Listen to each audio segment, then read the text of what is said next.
can I get a quick close right here?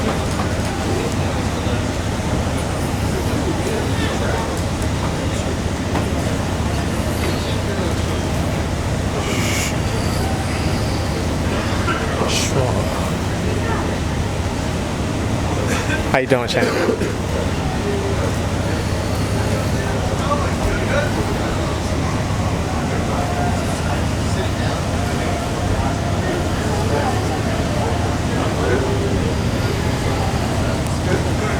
Sodiq, this must be a pretty special one for you. Just understand it's a bit of a monumental time for you and your family right now. You've all got your citizenship, is that right? Tell us a bit about that. Yes, sir. We got our citizenship a couple weeks back, and we didn't really get to celebrate.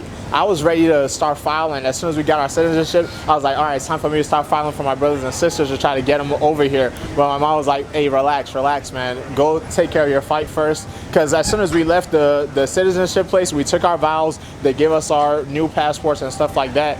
I had to go straight back to practice, you know. But I was so eager to start filing for my brothers and sisters.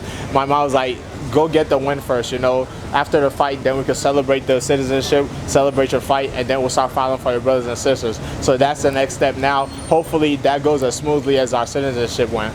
Was it something that you had to sort of try and keep a lid on that excitement and get back to? Yes, yeah, exactly.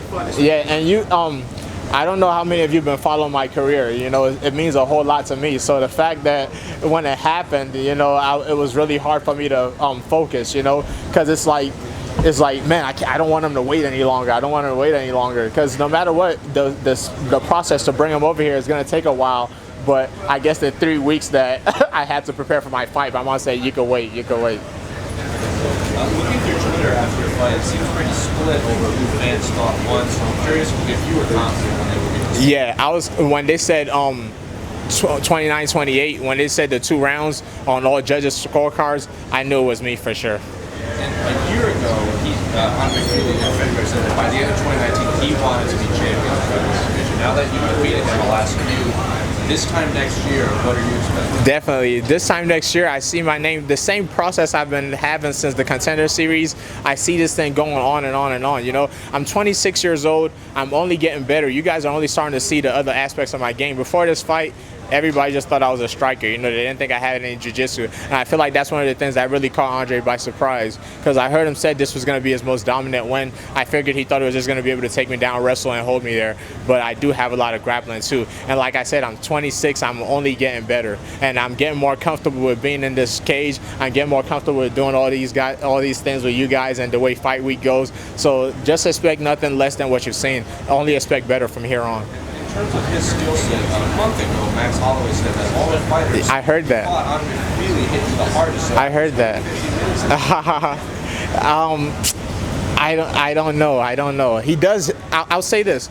He did hit more accurately than most of my past opponents. You know, I see he was placing his shots, because there's a lot of time when you're fighting and like punches, other fighters will understand what I'm trying to say, but the punches will hit you in like weird spots where it's not really doing much. But each one of Andre's shots was landing in a solid position. He would hit me solidly in my eye, temple, and the back of the head, and every single time it was in a good spot. So I will give him that. Sodiq, looks like your output slowed down a little bit in the 3rd round. Were you confident you were ahead, or what was your strategy? Okay, yeah, I was confident I was ahead in the 3rd round, but I was also having a little bit of problem. I don't know how much I could give away, but I had a little bit of problems that I ran into in that 3rd round, so I had to play it a little bit safer. Makes sense. Was this the hardest fight you've had yet? Believe it or not, the hardest fight of my career was my 2nd ever amateur fight. Fighting is a lot harder when you have no idea what you're doing, and it's just 2 guys out there throwing to the wind. It was only 9 minutes, but like I said, I had no idea what I was doing. That was the hardest fight I've ever had in my career. Last thing for me, I know you've wanted a higher ranked opponent. Do you feel you merit a top 10 opponent coming up next? Is there anyone you have? There's no one I really have my eyes on right now. Right now is kind of just enjoy this victory, heal up, and go talk to my coaches and see what they got planned up next. But I'm sure I should be ranked higher than 15 right now, so it'll make sense. It wouldn't make sense for me to go lower. Last week, what was the most important coaching advice you got from Coach Urban? Today, the most important coaching advice actually didn't come from Lloyd Irvin. It came from my coach Jamal Hargrove, and he told me there was a point in that fight where I started looking for my kicks, and I kicked and I got countered. Kicked again, got countered, and he said, "Hey, stop kicking, stop kicking." I chose to ignore him, kicked again, got countered one more time, and then he yelled out, and I could tell when he gets angry because I could tell when his voice, from the way his voice sounds, and when he said it the fourth time, it finally clicked, and I was like, "Yes, sir, yes, sir, yes, sir." So that was the most important advice I got today. At your last fight, you talked about talking to your mom backstage before the fight. Yes. What was her message to you? Yes. Tonight it was just prayers. She told me my brother's watching over me, and she said everybody back home is watching and they're all praying. You know, it should be around maybe 3 o'clock in Nigeria right now, 3 in the morning, 2, 3 o'clock, and all my brothers and sisters back home are all watching and they're all praying for me too, and that's what she wanted to tell me. I saw her. I wish I could bring her downstairs after the fights, you know, but she was a little bit higher up. My brother was a little bit closer, you know, just to give her a big old hug, you know. But that's my mom's greatest superpower, is those oils and prayers that she got, you know what I'm saying? She's always showering me in them. If it doesn't matter if you're religious or you're not, just being around that positive vibe and that positive energy, it does a lot for an athlete's career, especially in a sport like this where so much of it is mental. All the physical stuff is done in practice. Everything else is just mental. So just being around that positivity changes a lot. 3 fights ago, one of my teammates got sick, and my coach told me, "Hey, get out of the fighter house," because that's where I stay at the fighter house 24/7 the whole year. And he was like, "Hey, get out the fighter house. I don't want you to get sick before your fight." So I went to go stay with my mom. I haven't lived with my mom since I was like in high school. So I went to go stay over there, and every morning she'll wake me up with a bunch of oils and prayers and stuff like that. The first night it kind of freaked me out because I was like, "Whoa, what the heck is this?" But after a while, I liked it, you know. And since then, I purposely go over there 2 weeks before my fight and just sleep on her couch, you know, just because of that positive energy and that positive vibes. Like I said, it might sound silly to some people, but that energy goes a long way. And how's her training going? Her training is she's doing very well. She lost a good like 30 pounds since she started, you know. And it's one of those things I say that's one of my proudest accomplishments, is getting her in the gym, you know. I don't want her.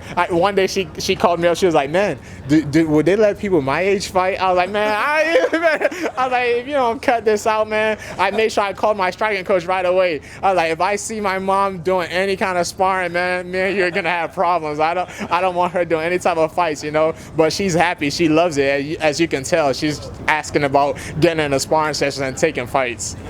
Sodiq, what would it mean for the UFC to host an African event at this stage? I mean, there's so many athletes from the region that are absolutely thriving at the moment, you being one of them. Yes. Is there a lot of talk about that in Africa? Yes, 100%. We're hearing a lot of rumblings, and people are talking about it. I feel like the UFC is making moves towards that direction. Every time I go back home to Nigeria, there's always an MMA event on TV, and it's on constant rotation, you know, because South Africa hosts a lot of MMA fights. So I think it's just a matter of time. I don't know the logistics behind it. I'm sure it's something that the UFC is trying to figure out right now, but it seems like a no-brainer for UFC Africa to happen with, like you said, 2 champions, Francis, me, the KC, Akeem. There's a whole lot of people that we could put on that card to show out, man. The UFC Africa, I think it's going to happen this year for sure. Well, particularly Nigeria, right? Yeah, especially Nigerians, you know.